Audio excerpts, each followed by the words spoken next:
Hello friends, ओम श्री गणेशाय नमः। आप सभी का स्वागत है आपके अपने यूट्यूब चैनल पर। फ्रेंड्स, आज हम आपको इस वीडियो में बताने जा रहे हैं साल 2021 की भाद्रपद मास की बड़ी चौथ की कहानी और शुभ मुहूर्त के बारे में।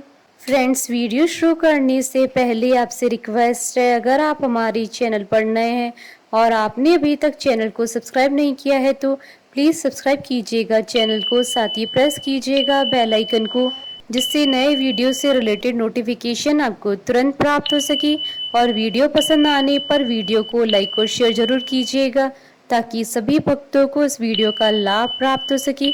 और कमेंट बॉक्स में ओम श्री गणेशाय नमः जरूर लिखिएगा। चौथ पर गणेश जी को चूरमे के लड्डू का भोग लगाया जाता है। भाद्रपद मास की चौथ बड़ी चौथ होती है। जो लोग साल की 4 बड़ी चौथ का व्रत करते हैं उनमें से ये एक बड़ी चौथ होती है।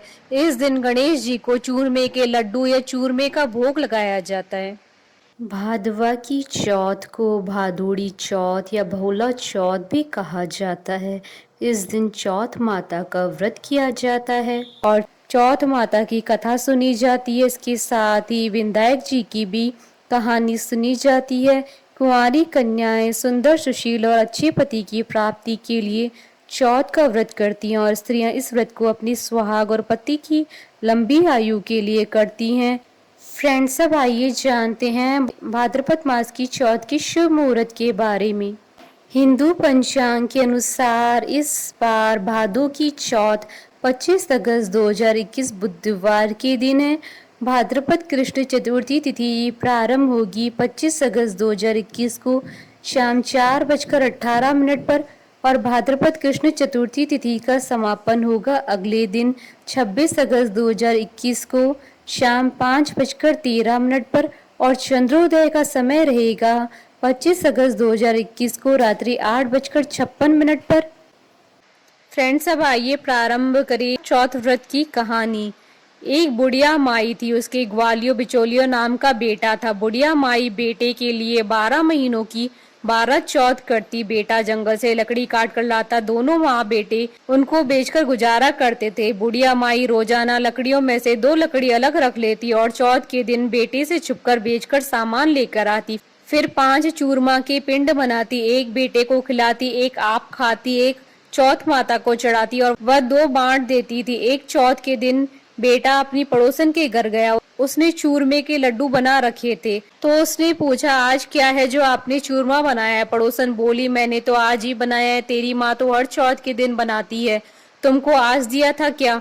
बेटा बोला, दिया तो था। पड़ोसन बोली कि तुम लकड़ियां लेकर आते हो जिसमें से तेरी माँ छुपाकर बेचकर चूरमा बनाती है। बेटा माँ के पास गया, बोला कि मैं तो इतनी मेहनत से लकड़ियां लेकर आता हूँ, तुम चूरमा बनाकर खाती हो, तुम मुझको छोड़ दो या चौथ माता को। तो बुढ़िया बोली, बेटा मैं तो तेरे लिए ही व्रत करती हूँ, सो तुमको भले ही छोड़ दूं लेकिन चौथ माता को नहीं छोड़ सकती। तब बेटे ने घर छोड़ने का फैसला किया तो माँ बोली कि तुम जा तो रहे हो लेकिन मेरे हाथ का ये आखा लेकर जा। तेरे ऊपर जो भी संकट आएगा चौथ माता और विनायक जी के नाम से इस अखे को डाल देना, संकट दूर हो जाएगा। बेटे ने सोचा कि यह तो झूठी बात है लेकिन बात रखने के लिए ले लिया। घर से चला, थोड़ी दूर हो गई और देखता है कि खून की नदी बह रही है, किधर से भी रास्ता नहीं था। तब उसने माँ के दिए हुए अखे को चौथ माता और विनायक जी का नाम लेकर नदी में डाल दिया और बोला, हे चौथ माता, अगर ये नदी सूख कर रास्ता दे जाए तो तुम सच्ची हो।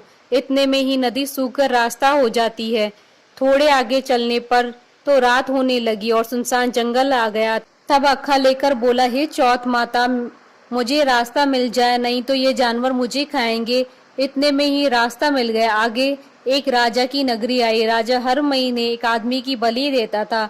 वह एक बुढ़िया के घर में गया तो देखता है कि बुढ़िया माई रोटी बनाते हुए रो रही थी। तब उसने पूछा कि माई तुम क्यों रो रही हो? बुढ़िया बोली कि मेरा एक ही बेटा है, आज वो राजा की बलि चढ़ जाएगा, मैं ये रोटी उसके लिए बना रही हूँ। वो बोला कि माई ये रोटी मुझे खिला दो, मैं तेरे बेटे के बदले चला जाऊंगा। माई बोली, रोटी खिला दूंगी लेकिन तुझे कैसे भेज दूं?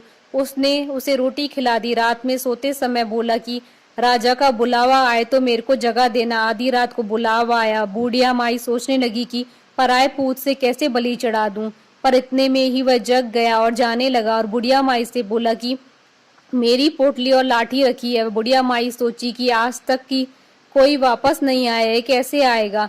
राजा का आदमी उसे साथ लेकर चला गया। वहां पर उसे कच्चे घड़े पकाने वाले कुंड अर्थात आवा में चुन दिया। जब वो चुना जा रहा था तो उसने अखा लेकर कहा कि हे चौथ माता, 2 संकट टाल दिए, ये भी तुम ही टालो। इतने में आवा पककर तैयार हो गया और 2-3 दिन बाद आवा के पास बच्चे खेल रहे थे। बच्चों ने खेल खेल में आवा पर कंकरी मारी तो उसमें से आवाज आई। बच्चों ने राजा के आदमियों के पास जाकर कहा कि आवा पक गया है।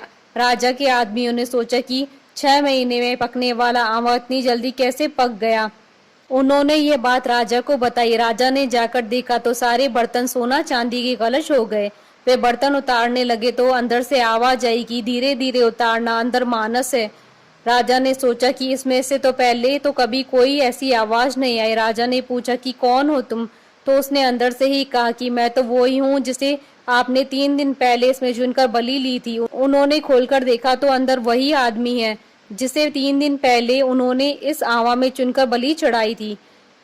उसने सारी बात बताई। उसे महल ले जाया गया। राजा ने पूछा कि तुम कौन और बच कैसे गए, तो उसने कहा कि मेरी माँ चौथ माता का व्रत करती थी, उसी की वजह से बच गया। तब राजा ने कहा कि ये झूठ है, इसकी परीक्षा लेनी होगी। राजा ने 2 घोड़े मंगवाए, एक पर स्वयं चढ़ गया और दूसरे पर उसको चढ़ा दिया। उसके हाथों और पैरों में जंजीर डाल दी गई। राजा ने कहा कि अब अपन जंगल की तरफ चलते हैं। अगर जंजीरें खुलकर मेरे हाथों पैरों में आ जाएंगी तो तुम्हारी माँ की चौथ माता सच्ची। थोड़ी दूर चलने पर ऐसा ही हो गया। राजा के हाथ पैरों में जंजीरें जकड़ गई। फिर उस लड़के ने बड़ी मुश्किल से राजा को वापस राजमहल पहुंचाया और जाने लगा। तब राजा ने उसे रोकने के आदेश दिए। फिर राजा ने उसे अपनी बेटी के साथ विवाह करने के लिए कहा तो उसने सहर्ष स्वीकार कर लिया। राजा ने उसे उसी महल में रहने के लिए अलग से सारे साधन उपलब्ध करवा दिए। वह राजकाज में सहयोग करने लगा। कुछ महीनों बाद उसे घर की याद आई। एक दिन मौसम बहुत खराब हो रखा था, चारों ओर बिजलियां कड़क रही थी। उसे अपनी माँ की याद आई तो उसने अपनी पत्नी से कहा कि आज तो बिजली मेरे गांव की तरफ चमक रही है। तो उसकी पत्नी यानी राजा की बेटी ने कहा कि आपके गांव भी है क्या? तो उसने बताया हाँ। उसने अपनी माँ के बारे में बताया। फिर कहा कि गांव चलेंगे। दूसरे दिन सुबह वे गांव के लिए रवाना हुए तो राजा ने खूब सारा धन देकर उन्हें विदा किया। गांव के समीप पहुंचने पर लोगों को पता चल गया उसकी माँ से बुढ़ापे में लकड़ियां तो कटती नहीं थी, इसलिए गोबर के उपले बनाकर उसे बेचकर जीवन यापन कर रही थी। वह उपले बीन कर ला रही थी तो पड़ोसन ने बताया कि बुढ़िया माई, तेरे बेटे बहू आ रहे हैं। तो उसने कहा कि मेरे भाग्य में बेटे बहू कहाँ, एक बेटा था जिसे भी तुमने लगा बुझा के निकाल दिया। तो उसने कहा कि मैं सच बता रही हूँ, विश्वास नहीं हो तो देख लो। बुढ़िया ने छत पर जाकर देखा तो सच में गांव की तरफ एक लश्कर आ रहा था। घर आकर बेटे बहू ने पांव छुए। बेटे ने कहा, माँ तेरी चौथ माता के प्रभाव से आज मैं जिंदा हूँ। उसी दिन उसने पूरे गांव में हाहाकार करवा दी कि कल मेरे घर पर सामूहिक भोजन है। दूसरे दिन सबको भोजन करने के बाद खूब सारे उपहार देकर कहा, चौथ का व्रत करे। चौथ माता जैसा उस बुढ़िया माई और उसके बेटे को संकट से बचाया, वैसे सबको बचाना। पढ़ने वालों को और सुनने वालों को और उसके परिवार को बोलिए चौथ माता की जय, विनायक जी महाराज की जय। हमारे साथ इस वीडियो में अंत तक बने रहने के लिए धन्यवाद।